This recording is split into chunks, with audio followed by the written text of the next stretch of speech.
Recommendation थी ना, वो मैं अभी आपको पढ़ा सकता हूं ना आप पढ़ोगे, क्योंकि मुझे पता है आप 132 रिकमेंडेशंस नहीं पढ़ सकते। इतना इंटरेस्ट के साथ आप लोग अभी भी नहीं पढ़ रहे हो, तो खैर छोड़ो। जो पढ़ रहे हैं उनको भी बोल दो 132 मत पढ़ना। यूपीएससी के लिए जो पढ़ना चाहता है वो 132 कट्टा लगा सकता है।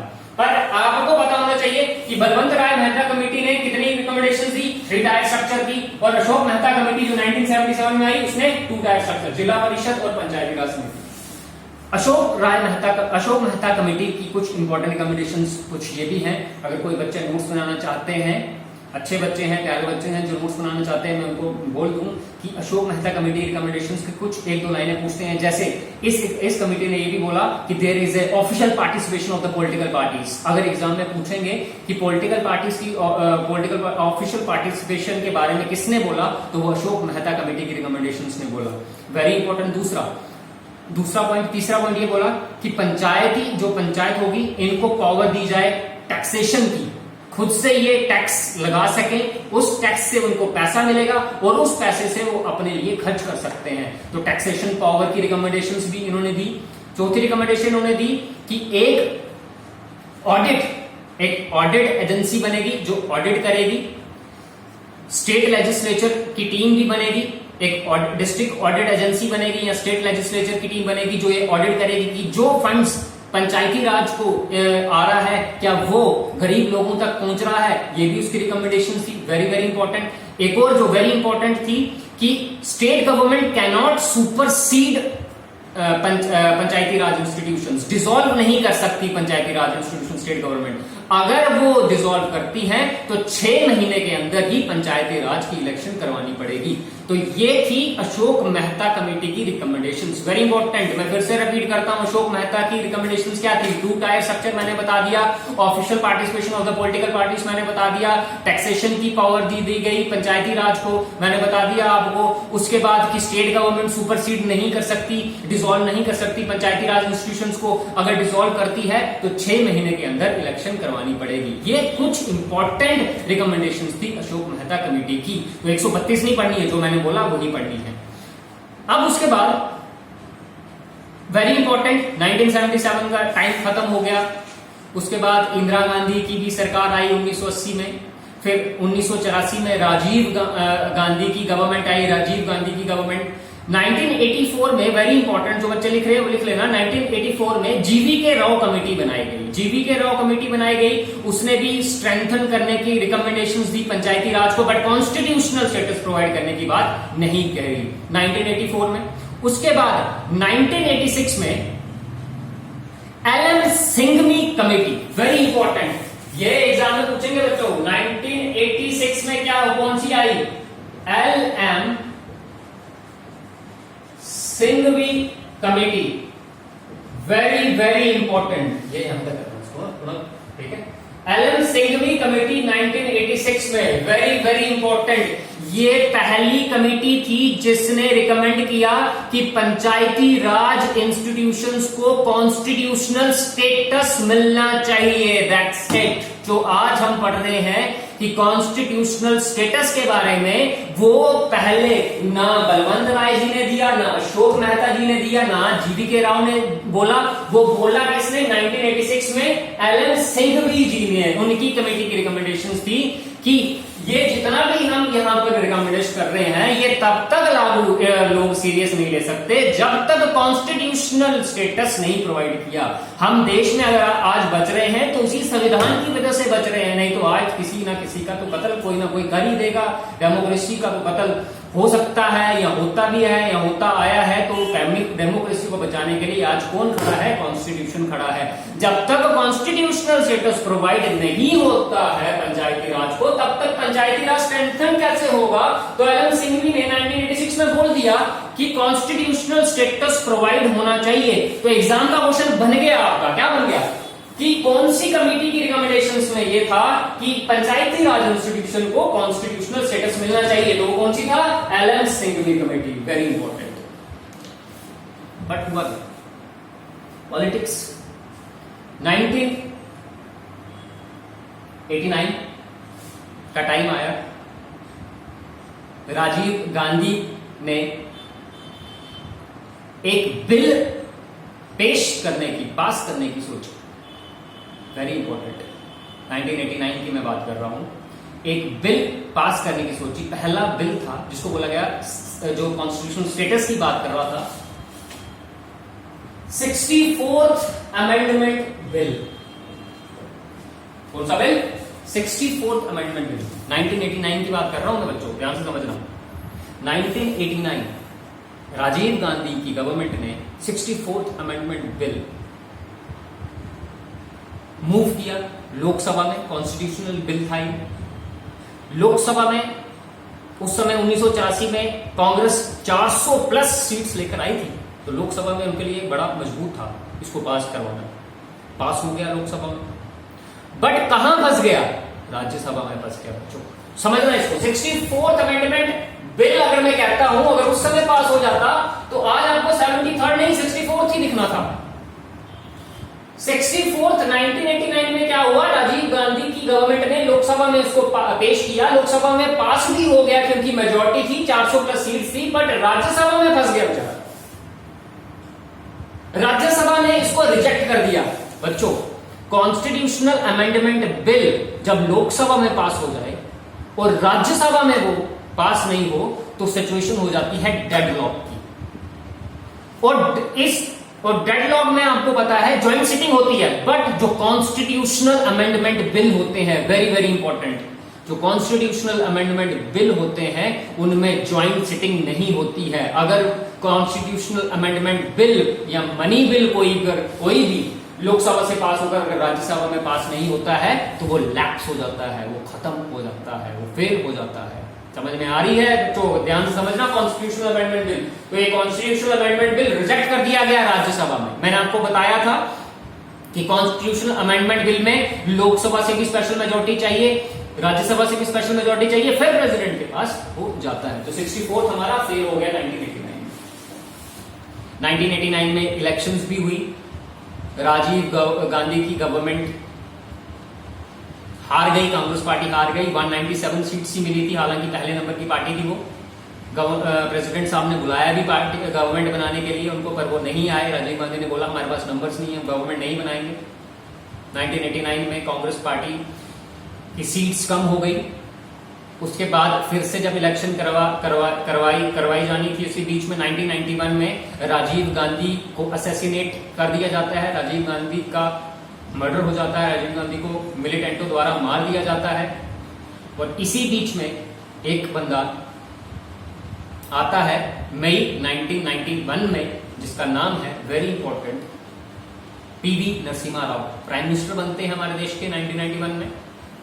और पीवी नरसिम्हा राव एक बिल पेश करते हैं लोकसभा में, और उस बिल का नाम है 73rd अमेंडमेंट एक्ट या 73rd अमेंडमेंट बिल पेश किया जाता है। कहां पर? लोकसभा में पेश किया जाता है सितंबर 1991 में। वेरी वेरी इंपॉर्टेंट, कुछ इंपॉर्टेंट नोट्स हैं जो अगर आप लिखना चाहते हो। 73rd amendment bill was introduced, आप लिख सकते हो, वॉज इंट्रोड्यूस्ड इन लोकसभा इन सितंबर 1991। सितंबर 1991 में इस बिल को इंट्रोड्यूस किया जाता है पीवी नरसिम्हा राव द्वारा। लोकसभा में यह बिल पास होता है 22 दिसंबर 1992। राज्यसभा में यह बिल पास होता है, उसकी डेट है 23 दिसंबर 1992।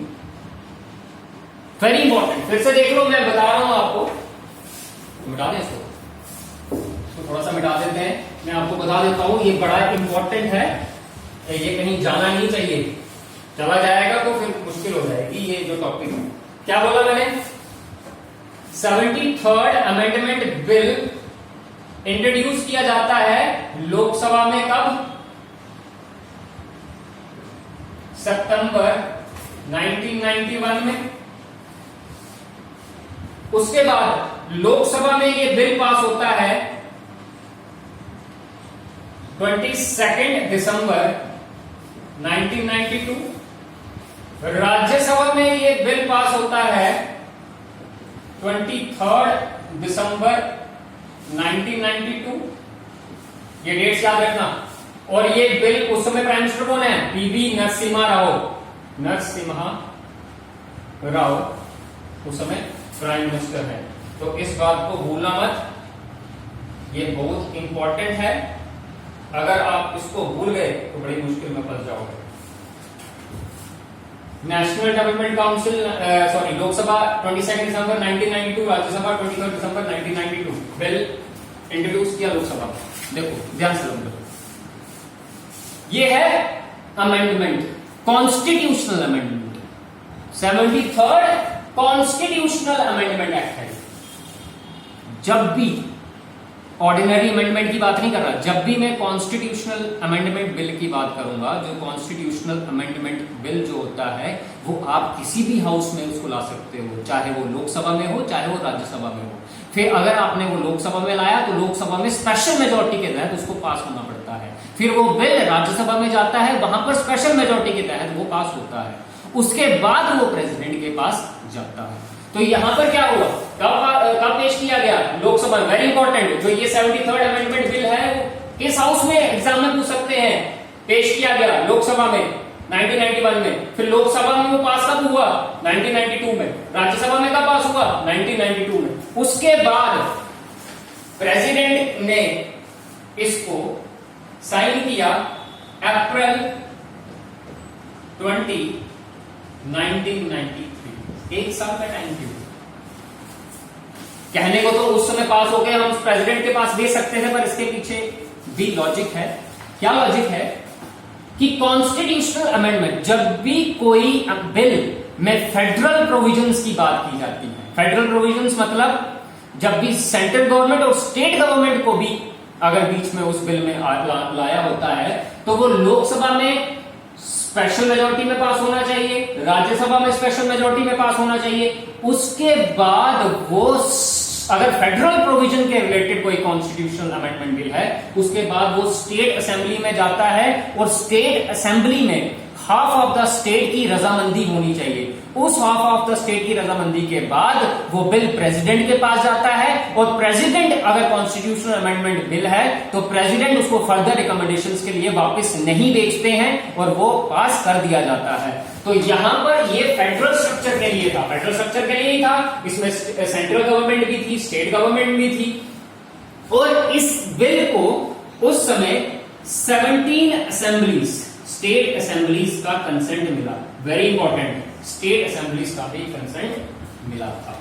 और उसके बाद अप्रैल 20, 1993 में इसको प्रेसिडेंट, वेरी इंपॉर्टेंट, साइन करते हैं। उस समय प्रेसिडेंट कौन थे जब ये पास हुआ, शंकर दयाल शर्मा। वेरी इंपॉर्टेंट, ये छोटे छोटे क्वेश्चन छोड़ देते हो।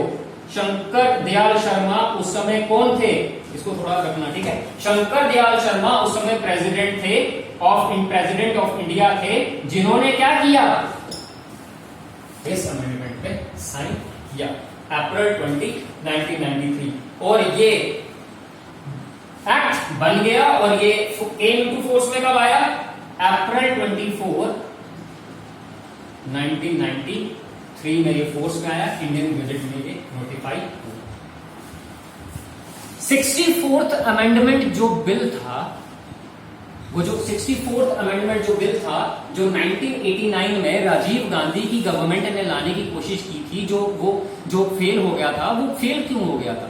दरअसल वो फेल इसलिए हुआ था क्योंकि उस बिल में ये प्रोविजन था कि सेंट्रल गवर्नमेंट, हमारे देश में स्ट्रक्चर है, सेंट्रल गवर्नमेंट भी है, स्टेट गवर्नमेंट भी है, फिर लोकल गवर्नमेंट है। सेंट्रल गवर्नमेंट स्टेट गवर्नमेंट को सुपरसीड करके पैसा किसको देना चाहती थी, लोकल गवर्नमेंट को। तो स्टेट गवर्नमेंट को ये पसंद नहीं था और स्टेट गवर्नमेंट ने क्या किया, इस बिल को रिजेक्ट कर दिया।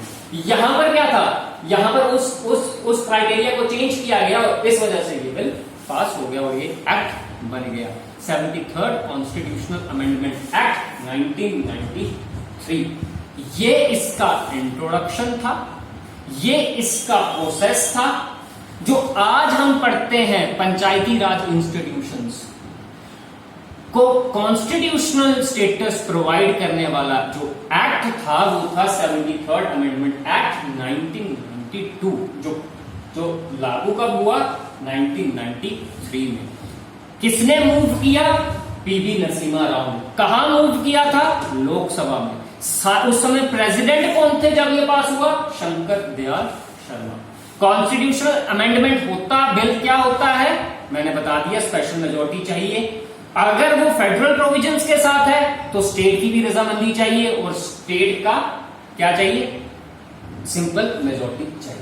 तो ये जो 73rd अमेंडमेंट एक्ट 1992 आप पढ़ रहे हो, जब ये पास हुआ तो एक नया पार्ट बना कॉन्स्टिट्यूशन में, part 9, very important, Panchayati Raj 73rd amendment act 1992 was present in part 9 of the Indian constitution. मतलब Panchayati Raj was present in part 9 of the Indian constitution. इस 73rd अमेंडमेंट एक्ट 1992 को लोकल रूरल सेल्फ गवर्नमेंट भी कहते हैं, very important. इस amendment के पास होने पर क्या बना, एक नया पार्ट बना, पार्ट 9 बना। Schedule number 11, very important, schedule number 11 में पंचायती राज मेंशन है, पंचायती राज इंस्टीट्यूशन मेंशन है, पार्ट 9 बना, शेड्यूल नंबर 11। और आर्टिकल है पंचायती राज के 243 ए से लेकर 243 ओ तक, वेरी इंपॉर्टेंट, ये इसके आर्टिकल हैं। Part 9 of the Indian constitution schedule number 11 में प्रेजेंट है और आर्टिकल पंचायती राज के हैं 243 ए से लेकर 243 ओ तक। और इसी पंचायती राज में कितने मैटर्स प्रेजेंट है, 29 मैटर्स प्रेजेंट है। मैटर्स मतलब किन किन मसलों में ये कानून बना सकते हैं, जैसे ड्रिंकिंग वाटर, सैनिटेशन, प्रॉपर, वो अपने आप नोट्स आपके पास बुक्स अवेलेबल होंगी, वो उसमें होगा। तो ये था 73rd अमेंडमेंट एक्ट 1992। जब ये पास हुआ तो पार्ट 9 बना हमारे इंडियन कॉन्स्टिट्यूशन में, उसमें शेड्यूल नंबर 11 भी बनाया गया। शेड्यूल नंबर 11 में पंचायती राज का जिक्र मिलता है। आर्टिकल नंबर 243 ए से 243 ओ तक क्या है हमारा, पंचायती राज। इस अमेंडमेंट में बोला गया, एक्ट में बोला गया, ग्राम सभा बनानी चाहिए। ग्राम सभा क्या है, all the adult members of the village. Gram sabha क्या है, all the adult members of the village. मतलब क्या है, एक गांव है, पर्टिकुलर गांव है, उसमें जो लोग वोट डाल सकते हैं, मतलब 18 साल के वो होने चाहिए, 18 साल से कम नहीं होने चाहिए, 18 साल से जो ज्यादा लोग हैं वो ग्राम सभा बनाएंगे। समझ आ गया होगा आपको ग्राम सभा क्या है। Adult members of the village, adult members वो जो वोट डाल सकते हैं, मतलब 18 साल के, 18 साल से ज्यादा के, वो एक ग्राम सभा बनाई जाएगी। प्लस इसकी रिकमेंडेशंस में ये कहा गया कि स्टेट गवर्नमेंट पावर्स दे, स्टेट गवर्नमेंट के पास पावर होगा, वो कैसा भी कानून बना सकती है पंचायती राज को लेकर। पहला पॉइंट ये था 73rd अमेंडमेंट में। तीसरा, 3 टायर स्ट्रक्चर बनेगा। मैंने बता दिया 3 टायर स्ट्रक्चर में क्या था, जिला परिषद ऊपर रहेगी डिस्ट्रिक्ट लेवल पर, पंचायत समिति इंटरमीडिएट लेवल पर, और तीसरे में विलेज पंचायत, जो ग्राम पंचायत जो विलेज लेवल पे बनेगी। 3 tyre structure. Plus schedule caste, schedule tribes के लिए रिजर्वेशन होगा। इस 73rd अमेंडमेंट में बोला, वेरी इंपॉर्टेंट, ये पॉइंट्स लिख देना, शेड्यूल कास्ट, शेड्यूल ट्राइब्स के लिए रिजर्वेशन की बात की गई। वुमेन्स के लिए 1/3 सीट्स रिजर्व करने को कहा गया। अगर इसका जो टेन्योर होगा पंचायती राज का, वो 5 साल का टेन्योर होगा। टैक्सेशन की पावर भी दी गई। अगर स्टेट गवर्नमेंट इसको सुपरसीड नहीं कर सकती, डिसॉल्व नहीं कर सकती, डिसॉल्व करेंगी तो इलेक्शन कराना बहुत ज्यादा जरूरी हो जाएगा। इसमें जो इलेक्शन लड़ सकता है उसकी उम्र 21 साल होनी चाहिए। वेरी इंपॉर्टेंट, ये भी बड़ा इंपॉर्टेंट है, 21 साल उसकी उम्र होनी चाहिए। ये कुछ इंपॉर्टेंट पॉइंट्स है 73rd अमेंडमेंट एक्ट 1992 के। इसमें यह भी बोला गया कि पंचायत की इलेक्शंस करवाने के लिए एक सेपरेट स्टेट इलेक्शन कमीशन बनाया जाएगा। Very important, separate state election commission बनाया जाएगा जो सिर्फ और सिर्फ पंचायती राज की पंचायत के इलेक्शंस करवाएगा। स्टेट इलेक्शन कमीशन का आर्टिकल 243 के में लिखा है। उसके बाद एक सेपरेट हर 5 साल के लिए एक फाइनेंस कमीशन भी बनाया जाएगा जो फंड्स की एलोकेशन करेगा। वो भी आर्टिकल नंबर 243I में लिखा हुआ है, सेपरेट फाइनेंस कमीशन। ये रिकमेंडेशंस थी 73 अमेंडमेंट एक्ट 1992 की। आई होप आपको थोड़ा बहुत समझाने की जो मैंने कोशिश की है आपको समझ आया होगा।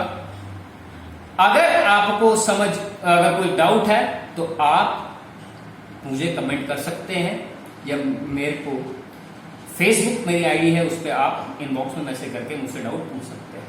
Thank you.